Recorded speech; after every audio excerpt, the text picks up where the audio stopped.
When I was just 4 years old, my mother passed away due to a serious health complication. At such a young age, I didn't fully understand what was happening, but her absence left a huge void in my life. Before she passed, she made sure to plan for my future by setting up a trust fund in my name. This money was meant to support me as I grew up, covering important expenses like my college education and anything else I might need. My dad had full access to this fund, but for many years he never touched it, or at least that's what I believed. I didn't even know this trust fund existed until much later in my life. It wasn't my dad who told me about it, but rather my maternal grandparents. They explained how thoughtful and forward thinking my mom was, always wanting to make sure I had a secure future, even if she couldn't be there to take care of me herself. That was just the kind of person she was, caring, responsible, and always thinking ahead. When I found out about the trust fund, I was shocked. I had so many questions. Why hadn't my dad ever told me about it? Why did I have to hear about it from my grandparents instead? When I finally confronted my dad about it, he didn't deny it. He admitted that the trust fund existed and explained that my mom had put aside nearly $50,000 for me before she passed. He reassured me that the money was still there and that I would have full access to it once I turned 18. Then, about 2.5 years ago, my dad met my stepmother, Kim. At the time, she was already a mother to a young girl named Maggie. Kim had been in a difficult relationship with her ex, and from what I've heard, their relationship was anything but healthy. They had parted ways long before she met my dad, but they still shared custody of Maggie. Despite their past issues, she and her ex were both involved in raising their daughter. When Kim and my dad met, she was upfront about what she was looking for in a partner. She told him she wanted someone who was loyal and stable, someone she could rely on. My dad, who had been on his own for quite some time, seemed to like her right away. They clicked pretty quickly, and it wasn't long before their relationship started getting serious. From the very beginning, it was clear that Kim and Maggie never really liked me. I tried to be open-minded when they first came into our lives, but it quickly became obvious that I was being treated differently. Kim never made an effort to include me the way a stepmother should. She always openly prioritized Maggie over me in every situation, making it clear that she saw me as an outsider rather than part of the family. One of the things that stood out the most was how she handled family outings. Whenever we were going out for a meal, she would insist that we go to Maggie's favorite restaurant every single time. It didn't matter if I didn't like the food there or if I suggested a different place. My opinion was never considered, and my dad, wanting to keep the peace, would usually just go along with whatever Kim and Maggie wanted. It made me feel like I didn't matter. Another thing that really hurt was how Kim reacted whenever my dad got me gifts. If he bought me something expensive, especially on special occasions like my birthday, Kim would immediately demand that he get Maggie something equally valuable, even though it wasn't even her birthday. It was as if she couldn't stand the idea of me receiving anything special without Maggie getting the same treatment. My dad would usually give in just to avoid conflict, but it made me feel like I wasn't allowed to have anything of my own. On top of all this, Kim constantly made plans that involved just the three of them, her, my dad, and Maggie, while deliberately leaving me out. Whether it was trips, outings, or even just small activities at home, she always found ways to exclude me. It was never outright or obvious enough for my dad to call it out, but over time it became clear that she didn't want me to be part of their new family. No matter how much I tried to ignore it, the message was loud and clear. I wasn't truly welcome. About 6 months into their relationship, Kim and Maggie moved in with us. I knew things would change, but I never expected Kim to demand something so unreasonable right away.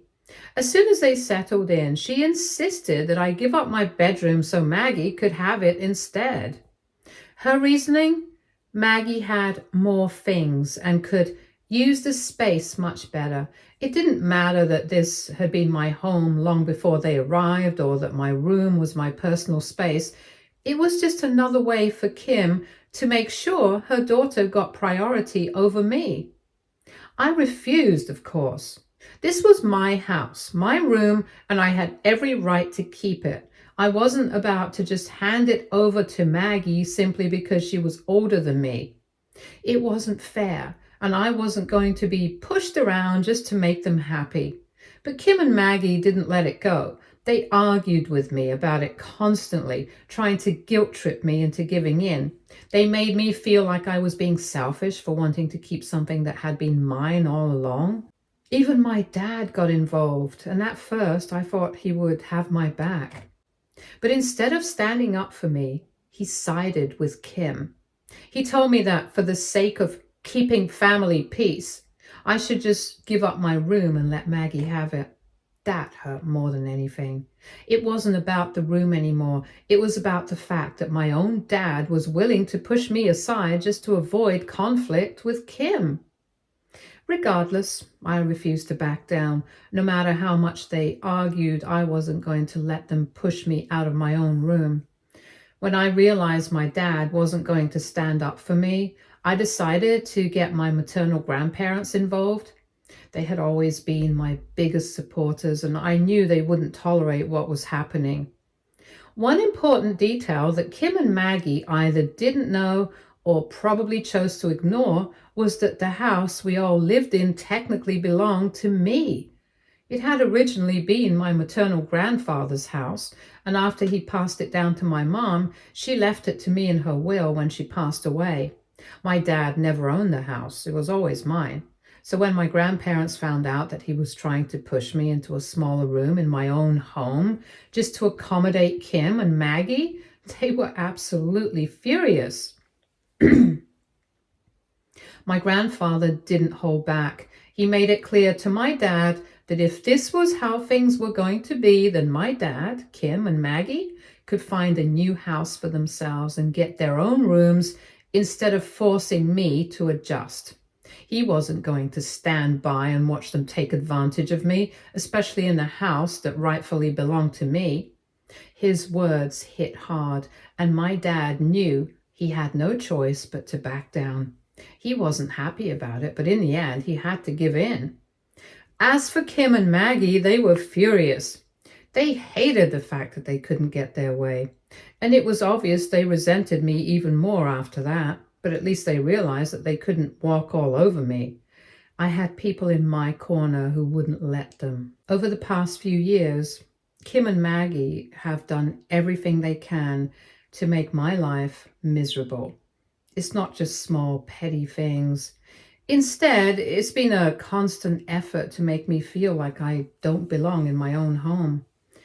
They team up against me, treating me poorly, both in obvious ways and in more subtle, manipulative ways when my dad isn't around to see it. Whenever I try to speak up about how they treat me, they gaslight me, making it seem like I'm just imagining things or overreacting unnecessarily. If I tell my dad what's going on, they act completely innocent, twisting the situation to make me look like the problem. They'll claim I'm making things up or misunderstanding their actions, which only makes it harder for my dad to see the truth. He either believes them or just doesn't want to deal with the conflict, so nothing ever changes. Because of all this, there are constant fights in our house. The tension never goes away because they never stop pushing my buttons, and when I finally push back, they act like I'm the bad guy. If I stand up for myself, they double down, making me feel guilty or wrong for even trying to defend myself. It's an exhausting cycle, and no matter what I do, it feels like they always find new ways to make me feel unwanted.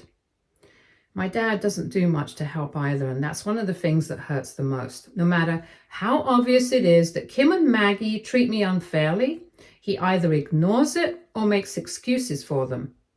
I hate that he chose to marry such a toxic woman and bring her into our lives, someone who makes my life miserable every single day. In the past, he and Kim have forced me to go to therapy because they think I'm too angry and too stubborn.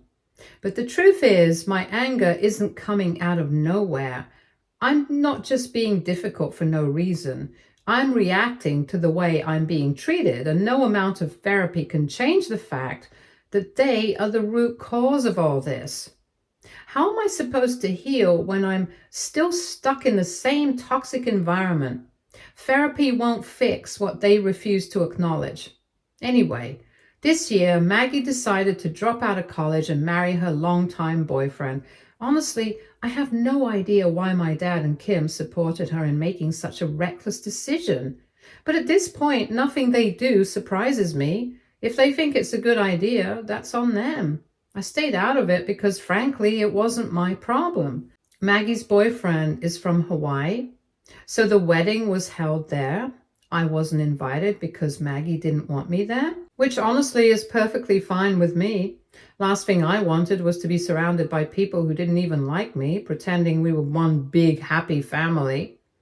Kim had already flown out ahead of time, and my dad was supposed to join them on the wedding day itself. However, on the day of the wedding, there were major thunderstorms and my dad's flight got delayed until the next day. Because of that, he couldn't make it in time for the ceremony. It wasn't his fault. He had no control over the weather or flight schedules, but that didn't stop Kim and Maggie from getting angry at him. They acted as if he had purposely skipped the wedding, even though there was absolutely nothing he could have done to change the situation. Instead of understanding that it was out of his hands, they were furious with him, which just showed how entitled and unreasonable they always were. Ever since the wedding, every time Maggie visits back home, she won't stop bringing this up. She constantly reminds my dad about how embarrassed she was that he wasn't there to walk her down the aisle. She acts like he failed her in some huge way, even though it was completely out of his control. What makes it even more ridiculous is that her own biological father didn't even bother to show up at all. Yet, instead of directing her anger at her own father, she keeps dumping it all on my dad, as if he intentionally missed the wedding. He has already apologized over and over again, but that's not enough for her. It's like she just wants to keep holding it over his head, making him feel guilty for something that wasn't his fault in the first place. Then, not even 2 months after the wedding, Maggie got pregnant. And of course, instead of figuring things out like an adult, she decided the best solution was to move back into our house. Her excuse? She and her husband had been living in a van, and apparently that was unsafe for raising a baby. So now she's back here acting like she owns this place. I hate it. Maggie's always been entitled, but ever since she got pregnant, it's only gotten worse. She walks around like she's the first person in the world to ever have a baby, expecting everyone to cater to her every need. She constantly acts like she deserves special treatment just because she's having a child. And as usual, my dad and Kim are enabling it. Recently, she even had the nerve to threaten me about my own room again. She told me that once I left for college, she would throw away my things and move in because she and her baby deserved a bigger space. She made it clear that she expected my room to be hers and called me a brat for not just handing it over to her. This turned into a massive fight. I had finally had enough. This time, I firmly made it clear to my dad that I was done arguing over this matter. I told him straight up that if Kim and Maggie kept treating me like this, I would have them evicted from the house once I turned of age. I was done tolerating their entitled behavior, their constant bullying, and their complete lack of respect for me in my own home. As expected, my dad tried to defend them, as he usually does, but I shut him down before he could even finish. I reminded him that if he forced my hand, I would get my maternal grandparents involved again. The moment I said that, I could see the panic in his face. He knew that my grandparents wouldn't hesitate to take action, just like they did before. After talking it over with Kim, they finally came to a decision. Instead of letting Maggie stay here and continue causing fights, they would help her and her husband buy a house of their own. Honestly, it's about time. She's starting her own family now, so it only makes sense that she has her own space instead of trying to take over mine. Last week, I finally turned 18. It was a huge milestone, not just because I was officially an adult, but because it meant that I was now the legal owner of my house and finally had full access to the trust fund that Mom had set up for me. For the first time in my life, I felt like I had some real control over my future. But that feeling didn't last long. When I went to check my trust fund, I was absolutely shocked to find that it was completely empty. Every last dollar was gone. The $50,000 that my mom had left for me, money that was supposed to help me with college and my future, had completely vanished. I was furious. This is when I started to suspect Dad because he was the only one who had access to this account. Later, when I confronted my dad about it, he didn't even try to deny it. He gave me some nonsense excuse about why he took all the money. He told me that he had a medical emergency and that it was necessary for him to take my money. When I asked him what exactly this so-called medical emergency was, he kept deflecting and insisted that he was planning to pay it all back very soon. But I didn't believe him for a second. If this was really about a medical emergency, why didn't he tell me sooner? Why did he secretly take all of the money without even discussing it with me? Nothing about this story added up, and at that moment I realized he was lying. If my dad had been seriously sick or needed some kind of major procedure, I would have known, but there was nothing. No hospital visits, no doctor's appointments, nothing unusual at all that I had noticed. Hence, I straight up told him that he was lying, and I didn't believe him for a second. Instead of explaining himself, Dad called me an immature child and said that I had no right to even question him about the money since he was my parent and had every right to use the money as he wished. I argued that the trust fund was set up for me, for my future, my education, my expenses. It wasn't a shared account, and he had zero excuse for touching it. And that's when he got defensive. Instead of admitting he was wrong, he claimed that even though my mom had left this money for me, he had spent way more money on raising me. So in his mind, taking the $50,000 didn't even come close to covering all the money he had spent on me over the years. I was taken aback by this, as if I owed him this money just because he raised me and did what basically every parent is supposed to do. He has kept refusing to tell me the truth about where the money actually went, and that only makes it more obvious that whatever he's used it for isn't something he wants me to know about. So AITA for being upset at my dad for taking away my money. Update 1. Thank you to everyone who has reached out with advice and support. I honestly didn't expect this kind of response, and I'm overwhelmed by how many people have taken the time to help me. After thinking it over, I've decided to follow everyone's advice and contact my maternal grandparents. They are the only ones I can truly rely on, and I know they'll have my back in this situation. I should have gone to them sooner, but I guess part of me didn't want to believe my dad would actually do something like this to his own child. Just to clarify, I reviewed the bank records and saw that my dad has occasionally withdrawn a few $100s from my trust fund, but never a significant amount. However, this latest withdrawal has completely emptied the account. I can't even put into words how upset I am. My own father took money that was meant for me, money that my mom worked hard to set aside so that I could have a future. And he knows how much I need that money for college. and my other future expenses, since he and Kim don't have any money set aside for me. Yet he still took it selfishly without even talking to me. At this point, I don't even care about staying in this house anymore. I have no problem just moving out and letting my dad and Kim stay here. But what I won't do is let my dad get away with this. He stole from me, and whether he likes it or not, he's going to have to answer for it. Update 2. Everyone was right. My dad did give my money to my stepsister. Today I confronted him again, and after pushing him hard enough, he begrudgingly admitted the truth. He had used the money from my trust fund to help Maggie buy her new house. He reasoned that he had always felt guilty about not being able to be there for her wedding day, and that this was the least he could do for her. I'm absolutely furious. This was my money, money that my mom set aside for me, for my education, my future, my security. And he just gave it away to Maggie like it was his own money to hand out. When I argued with him, at first he tried to calm me down by reassuring me again that he would pay the money back. But when I asked him how he was planning to do so, he had no answers.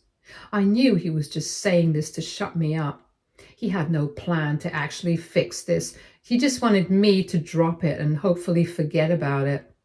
Then, when he realized I wasn't backing down, his entire attitude changed. He got angry and snapped at me, saying that there was nothing I could do about it. He smugly pointed out that technically he did have full access to my trust fund before I turned 18, as he is my legal guardian, so it wasn't like he did anything illegal. He tried to act like it was no big deal that he stole this money, as I should just accept it and move on. And then, to top it off, he mocked me. He told me I could go and cry about it if I wanted to, because he had already given the money to Maggie whether I liked it or not. How dare he? How could he look me in the eye, knowing how much I needed that money, and still decide that Maggie, who has never had to struggle for anything, deserved it more than I did? She already had my dad and Kim bending over backwards for her, and now she has my trust fund too? That was the moment I realized just how little he actually cares about me. He has never felt guilty for prioritizing his new family over me. He doesn't regret what he did. He knew he was screwing me over, and he did it anyway, because in his eyes, I meant nothing. And now, instead of even pretending to take responsibility at least, he's treating me like I'm the problem for being upset about this. So I've made up my mind. Tomorrow, I'm going straight to my maternal grandparents' place and telling them everything. I should have done this sooner, but I guess part of me still wanted to believe that my dad wouldn't actually betray me like this. But after the way he's spoken to me, after seeing how little he cares about what he's done, I know there's no fixing this on my own. I need help. Otherwise, he's never going to pay me back. I refuse to let my dad get away with this. He thinks I can't do anything about it. Well, we will see about that. Update 3. It's been a month since my last update, and a lot has happened. First of all, as planned, I went straight to my maternal grandparents and told them everything. From my dad stealing my trust fund to him mocking me when I confronted him, they were furious and wasted no time confronting him about it and demanding answers. But just like he did with me, he fed them the same pathetic excuses. He took zero responsibility and kept coming up with excuses about when he was planning to pay me back. It was pretty much clear that he had no intention of ever making things right. So my grandparents and I did what needed to be done. We met with a lawyer. After a long discussion, we all agreed the first thing I needed to do was sell the house, since it belonged to me. There was no reason for me to keep it. It's way too big for me to live alone, and more importantly, keeping it just means letting my dad continue to mooch off of me. Why should I let him and Kim live rent-free in my house when they've treated me like garbage for years? So I immediately moved in with my grandparents before we took action. My lawyer handled all the paperwork, and my grandparents and I then gave my dad an official notice to move out. As expected, he lost it. He's absolutely furious that I'm kicking him and Kim out.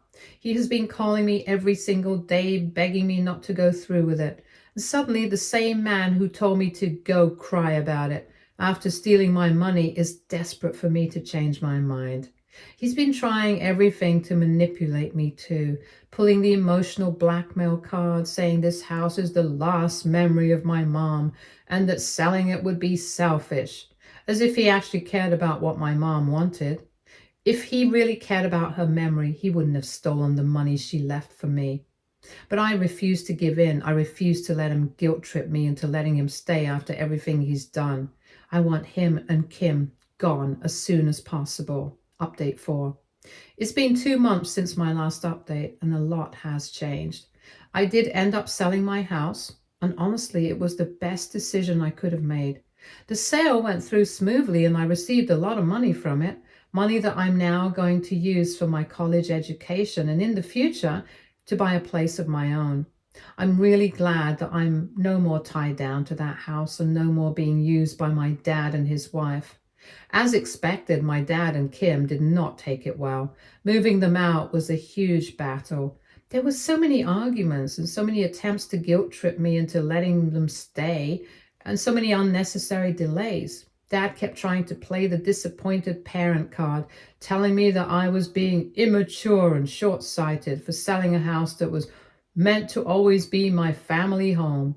Kim, of course, backed him up, insisting that I was making a rash decision and that I would regret this when I got older. But I stood my ground, and in the end, they had no choice but to leave. Of course, Kim and Maggie couldn't go without getting the last word. They have left me several foul voicemails, calling me every name in the book for daring to sell my own house. The audacity of these people is unreal. They keep acting like I have somehow wronged them, as if I owe them a free place to live forever. It's laughable. Anyway, even after the whole fiasco, my grandparents and I have tried to remain civil as much as possible. We even reached out to my dad to set up a payment plan with me so he could start paying me back the $50,000 he stole from me. After all, he had repeatedly promised me that he would do it. But, surprise, surprise, he dodged our calls. He ignored every attempt we made to work things out like adults. Well, since he refused to cooperate, I've taken legal action against him and I've sued my own father. My lawyer and I are currently working hard to make sure my dad has no escape and will pay me back every single penny he took from me. It's so sad that I have to do this to my own father, but he had every opportunity to make things right, and yet he chose to run away instead. Now he'll have to face real consequences in the court of law. I will get my money back no matter what. Update 5. It's been 4 months since my last update, and for everyone asking, I just wanted to share some good news. I finally won my lawsuit. After months of legal battles, my dad had no choice but to face the consequences of what he did. The court ruled in my favor, and he's been officially ordered to pay me back every single penny of the $50,000 he stole from me. He tried to fight it at first, making excuses about how he didn't have the money and how it was unfair for me to take legal action against my own father. But none of that mattered in the end. The fact remains he stole from me, and now he's legally obligated to make it right. I can't even describe how relieved I feel after all this. After everything he put me through, justice has finally been served. He spent years treating me like I was nothing, like my feelings and my rights didn't matter. He thought he could take my money, lie to my face, and get away with it. But he was wrong. Now he has no choice but to pay me back. Stay tuned for more stories from our girl relationships.